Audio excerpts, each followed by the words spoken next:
If you are pained by any external thing, it is not this thing that disturbs you, but your judgment of it. And it is in your power to wipe out that judgment now. Marcus Aurelius. Let's start with the truth most men don't want to hear. The more you chase, the more you repel. You think effort equals results, that caring more makes you more desirable. Wrong. When your self-worth hinges on her attention, you're already finished. This is why she pulls away when you lean in too hard. She doesn't feel your power, only your need. And women don't obsess over the needy, they obsess over the unbothered. Stop being the man who gives everything before he's asked. Be the man who knows that silence, space, and mystery are more attractive than 1,000 compliments. Picture two men. The first texts her every morning, watches her stories, waits on replies like a dog at the door. The second, he's focused. He's busy. He sees her beauty but doesn't pedestal it. One man makes her feel suffocated, the other makes her feel seen, without needing to prove himself. The first fades into the background noise of her life. The second lingers in her thoughts, precisely because he doesn't try to. She wonders, why hasn't he texted? That question alone plants the seed of obsession. Because, unlike the rest, he doesn't need her validation to feel like a man. And that makes her want it more. The first man thinks love is a performance, an act where he earns affection by staying constantly available. He watches every post she makes, analyzes every emoji she sends, and convinces himself that his anxiety is proof of how much he cares. But what he's really doing is bleeding out his value drop by drop. Every eager text says, "You are above me." Every compliment, no matter how well-intentioned, comes from a place of seeking approval, not sharing truth. Over time, he becomes predictable, safe, boring, and easy to ignore. She may appreciate his effort, but she doesn't feel magnetized by it. Because deep down, she's not looking for a servant, she's looking for a storm, a presence that can stand beside her without collapsing under the weight of his desire. And he, poor soul, has confused comfort for connection.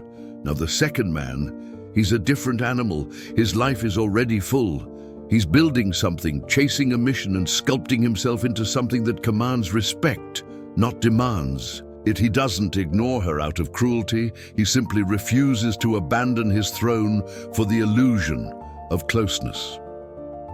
When he gives attention, it's felt. When he speaks, she listens. Not because he shouts, but because he rarely speaks without purpose. He triggers her feminine energy, not by chasing her, but by anchoring himself. He doesn't seek validation, he embodies it. And when he walks away, she doesn't feel rejected. She feels drawn in, wondering what force within him could make him so untouchable. That is the kind of man she obsesses over, not because he's withholding love, but because he never made her the source of his identity. Stoicism teaches us a powerful idea, apatheia, the state of being emotionally unshaken by externals, not cold, not numb, just immovable by the things we don't control. When you stop caring about what she does and start caring about who you are, everything changes. It's not that she suddenly becomes obsessed, it's that your energy shifts, your value rises. She senses you're no longer trying to win her, and now she's the one wondering if she can win you. This isn't manipulation, it's masculine sovereignty. You were never meant to chase love like a starving man. You were meant to embody value and let others feel fortunate to be close to it.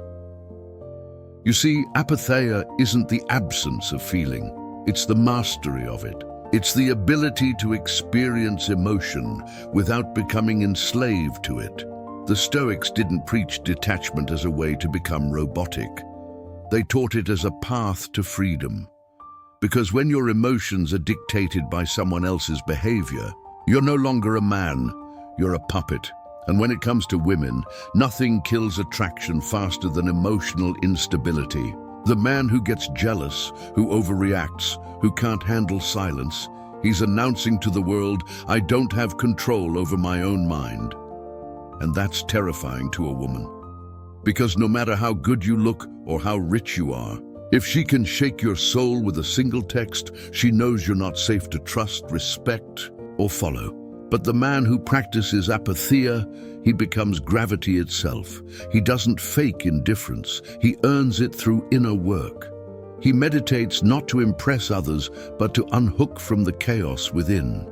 He doesn't get cold when ignored. He gets sharper. While other men drown in overthinking and obsession, he steps back and watches the waves. He knows that energy is currency, and he won't spend it on people who haven't earned it. When she sends a mixed signal, he doesn't panic, he pauses. When she tests his frame, he doesn't retaliate, he remains rooted. This composure, this inner calm, it's not just attractive, it's intoxicating, because it communicates one simple truth. You don't define me. A man like that becomes a mystery, not because he's hiding, but because he's whole. And wholeness to a woman is both rare and irresistible. It's what separates the few from the many, the obsessed from the obsessed over. She doesn't just see his confidence, she feels it in his silence, in his calm, in his refusal to react like every other man who grovels at her feet. Apatheia turns attention into a privilege, not an expectation. It rewires the dynamic.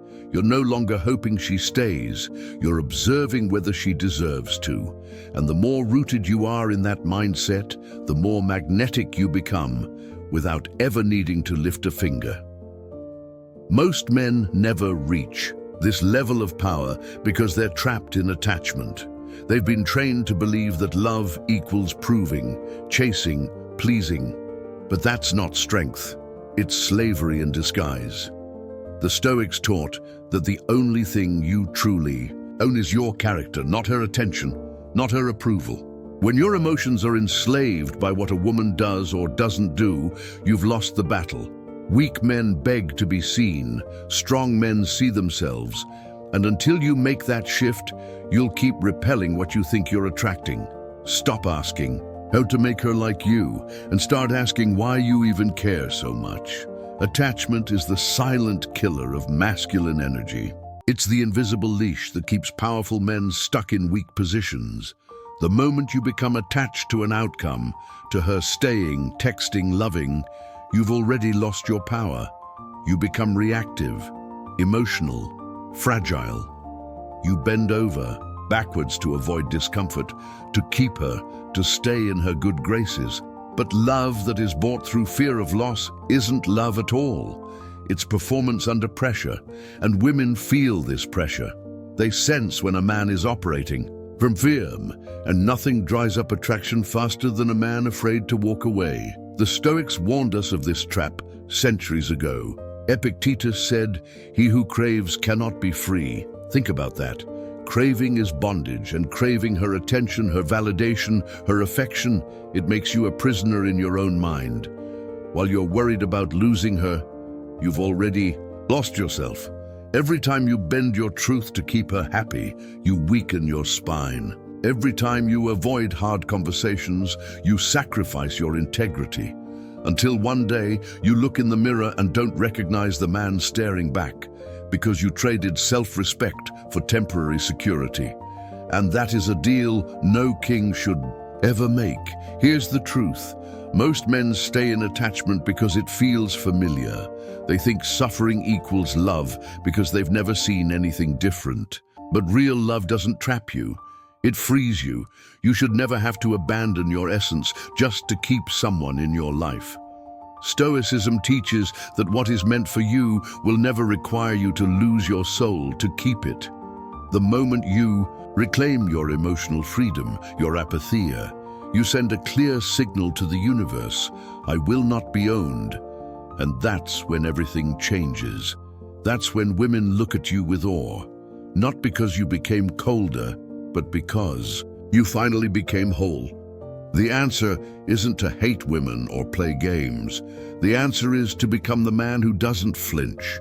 When she doesn't reply, you don't spiral. You level up. When she pulls away, you don't chase. You pause, observe, and remain grounded. This is Stoic masculinity, the art of being centered no matter what's happening around you. When you become your own source of approval, the whole dynamic shifts. You stop leaking energy. You stop asking for permission to feel valuable. She feels that shift, and she starts questioning herself. Why isn't he affected? And the obsession begins not because you played her, but because you mastered you. But here's the nuance. Stoic masculinity isn't apathy. It's presence without dependency. You're not cold, you're composed. You're not distant, you're discerning. When a woman pulls back and you don't, respond with desperation, she feels the rare presence of a man who doesn't beg to be chosen.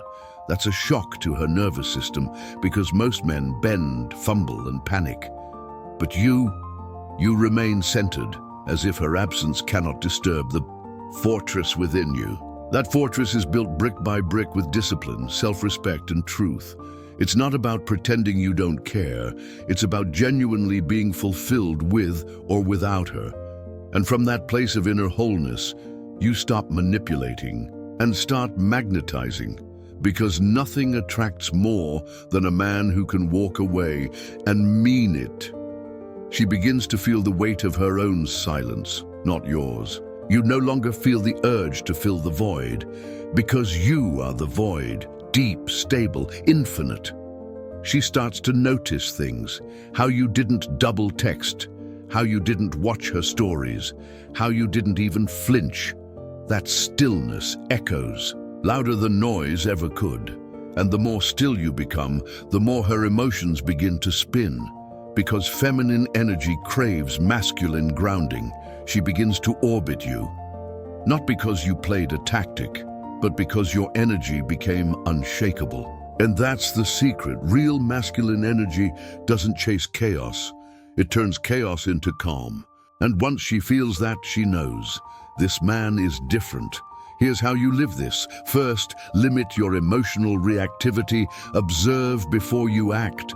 Second, stop making her your mission. Make purpose your obsession. Third, practice restraint. Wait. Twice as long to respond and mean it. Fourth, remove her from the center of your world. Put you there. Fifth, journal every time you feel needy, then burn the page. Sixth, master silence. Your silence will say more than your words ever could. Seventh, embrace uncertainty. Women test because they want to feel your depth. Eighth, meditate daily to detach from cravings and impulses. And finally, remind yourself, her attention is a gift, not a necessity. 90% of men fail at the first step, emotional reactivity. When she ignores you, they spiral. When she flirts with someone else, they erupt. And this is where Stoicism must become your armor. Instead of reacting like a boy, respond like a philosopher. Ask yourself, what would Marcus Aurelius do if she ghosted him? He would pause, he would reflect, and he would remember. Her behavior is external, not internal. You are not here to tame the storm. You are here to become the calm. That's how you start, by becoming less addicted to the outcome and more obsessed with who you are in the process. Now let's talk purpose. You cannot make her your North Star and expect to be respected. She must orbit your mission, not the other way around. If she senses that your day revolves around her mood, her texts, her attention, she loses respect, even if she doesn't understand. Why? Women are drawn to men who are moving, men who are building, growing, creating. So ask yourself daily, did I chase her, or did I chase greatness? Replace texting her with training. Replace checking her feed with chasing your vision. Replace thinking about her with thinking about legacy. When she feels your attention has shifted toward purpose, she will instinctively want to reclaim it. And let's be clear, this path is brutal at first. The urges will scream. The neediness will claw at your soul. You'll want to break your silence, to check if she cares, to beg with disguised humor. Don't. That's the dragon you must slay. Journal it, meditate through it, sit in that discomfort and learn to breathe. Every moment you resist that urge, your masculine frame sharpens like a blade.